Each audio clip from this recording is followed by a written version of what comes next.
আজ আমরা কোন দেশে বাস করছি, কোন ভারতে বাস করছি?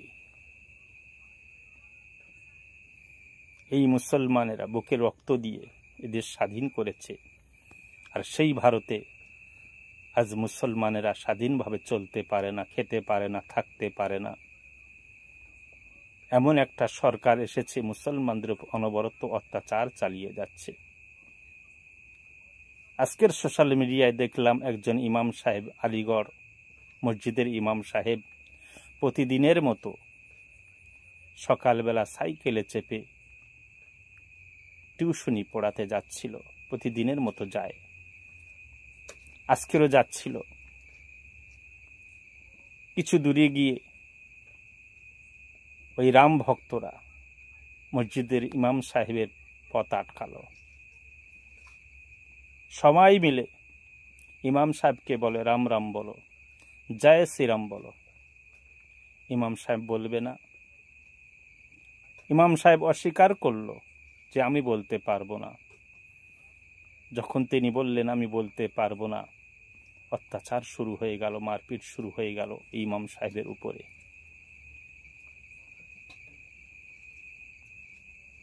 বুড়ি তারা জখম করলো, বেহুশ হয়ে পড়লো ইমাম সাহেব।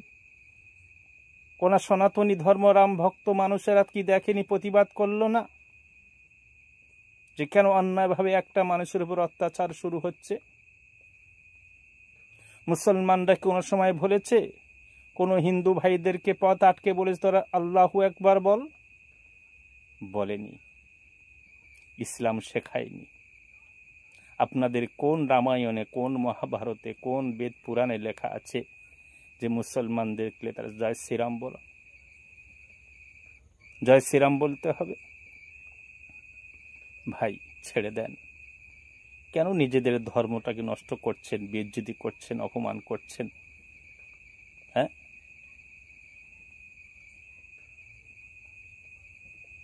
আপনাদের কোনো জায়গায় কোনো ধর্মে লেখা আছে মুসলমান দেখলে জয় শ্রীরাম বলো, তাকে দাড়ি হাত দাও, তাদের টুপিতে হাত দাও?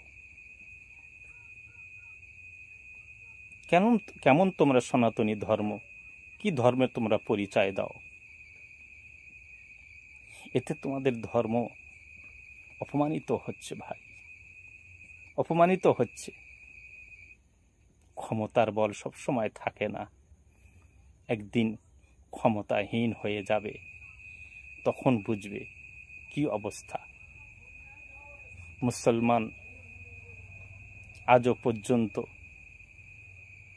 কোনো ধর্মকে অপমান করেনি, খারাপ চোখে দেখেনি। এই মুসলমানরা অনেক দিন রাষ্ট্র চালিয়েছে, কোনো হিন্দু ভাইয়ের ঘর ভাঙেনি, তাকে আল্লাহু একবার বলতে হয়নি, বুলডোজার দিয়ে ঘর ভাঙেনি, মিলেমিশে চলেছে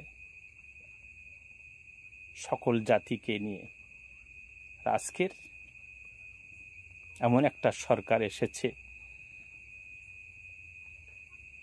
সেই সরকারের বলে কিছু হিন্দু রাম ভক্ত মানুষেরা মুসলিম অত্যাচার শুরু করেছে। সব ভালো নয়, এই অহংকার ভালো নয়।